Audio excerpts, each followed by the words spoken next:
Ikaze nanone hano kuri Yegoo TV. Aka ni kakanya ka ni muntu ki. Ni muntu ki turira hamwe amateka y'ibyamamare bigiye bitandukanye, tukareba ubuzima babayemo, tukareba uko bageze ku nzozi zabo, ese bazigezeho bigenze gute. Byose tubirebera hamwe mu kiganiro ni muntu ki.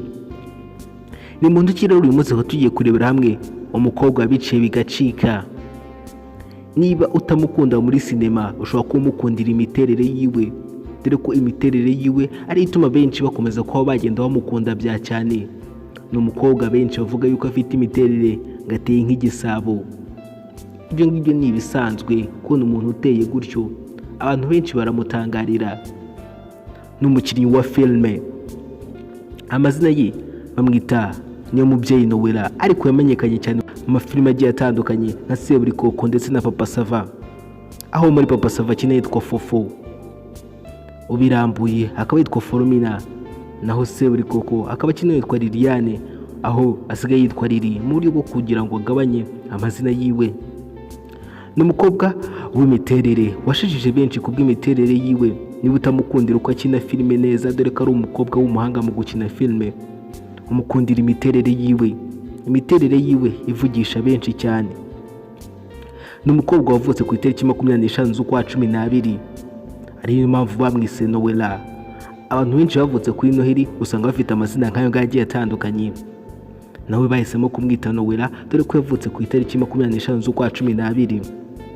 Avuka mu muryango w'abana 6, gusa kubw'amahirwe make umwe mu bavandimwe we yabashije kuba yakitaba Imana, ngo bakaba basigaye ari abana 5.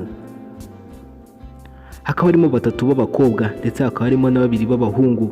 Akaba avuka ari umwana wa nyuma iwabo. Akaba adatangaza yuko atigeze agira amahirwe yo kuba yabona se amaso ku maso, dore ko avuga yuko yavutse se wiwe yarabashije kuba yakitaba Imana, ndetse ntabwo yabashije kuba yabona amahirwe yo kuba yamubona. Yakoze yumva ashaka yuko yazakora ikintu abantu bose bakamwishimira cyangwa se bakamutega amatwi, nibwo yaje kwisanga muri sinema, aho umukinnyi wa filime gutyo, dore ko amajije kuba yaba umukobwa w'umuhanga cyane mu byerekeranye no gukina filime. Abantu benshi baramukunda. Ubwo ari umukobwa wa nyuma wabo, ntabwo ari bituma yirara kugira ngo abashe kuba yavuga yuko ari we bucura gusa, ahubwo bituma arushaho gukora cyane, dore ko mama we ahora amugira inama yuko agomba kuba yakora akiteza imbere nk'umukobwa mu bijyanye n'amashuri yiwe. Mu kwiga primary yayize Saint Famille, cyangwa se amashuri abanza yayize Saint Famille, nago segonderi yiga mu majyaruguru. Ubuzima bwo kwiga yize primaire yifuza yuko yazaba umwanya wa mbere kugira ngo mama we azamugurire igare, dore ko yari yasezeranye na mama yuko nazaba umwanya wa mbere azamugurira igare. Uyu nguyu nawe yakuze yumva yuko ashaka kuzaba uwa mbere muri primary yose, akaba uwa 2, akaba uwa 3, akaba uwa 4, ariko ntabashe kuba yabona umwanya wa mbere kugira ngo abashe kuba yakigukanira igare. Bimwe mu bintu byamubaje cyangwa se bimutungura no kuba yarabaye uwa mbere mu mwaka wa 5 segonderi atagishoboye kuba yakakira igare. Biramutungura cyane ndetse bikanamubabaza kuba yarabaye umwanya wa mbere atagishoboye kuba yajya kuri iryo gare. Bishatse kuvuga yuko atigeze abona amahirwe yo kujya kuri iryo gare nk'uko arabifite mu nzozi ziwe. Ahora yumva yuko nabo uwa mbere azahabwa igare. Uko yinjiye muri filime, ni umukobwa watangiye gukina filime mu mwaka wa 2015 uri kurangira yinjira muri 2016, ubwo yakinaga muri filime Virunga High School. Ni filime yacaga kuri imwe muri televiziyo zo mu Rwanda, gusa bitagikora aka kanya, akaba ariyo televiziyo yitwa Yegoo TV. Iyi filime avuga yuko yinjiyemo ubwo yumvaga yuko hari casting, akitabira muri iyi filime kugira ngo arebe ko yagerageza amahirwe yiwe, nyuma akaza kuba yahitwamo ndetse agatoranwa mu banyeshuri cyangwa se mu bazakina muri iyi filime ari umunyeshuri. Ubwo abakina yitwa Alina, ari umwana mutoya, umwana wo mu cyaro, gusa agakunda kwiga bya cyane. Uyu mukobwa Ni Umubyeyi Nowela akimara kuba yatsindiye casting, nibwo yegereye umubyeyi we amugisha inama, amubwira yuko yajya muri filime, naho umubyeyi we nawe arangije aramushyigikira ko yumvaga nta kibazo, nawe yitabira mu gukina filime gutyo. Bimwe mu bintu byamugoye cyane ni ukugiranya ibyishimo ndetse n'akababaro, dore ko hari aho bamusabaga yuko yishima, ahandi bakamusaba yuko ababara ari mu gukina filime. Nawe aza kugira aho ngaho abasha kuba yabigereranya.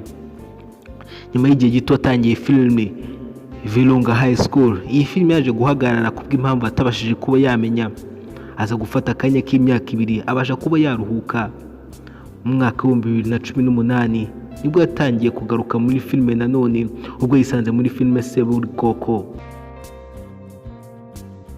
Akaba ari filime akinamo ari umukobwa urangije segonderi, gusa ashaka amafaranga ku ntambara, ayashaka ku neza ndetse no ku nabi.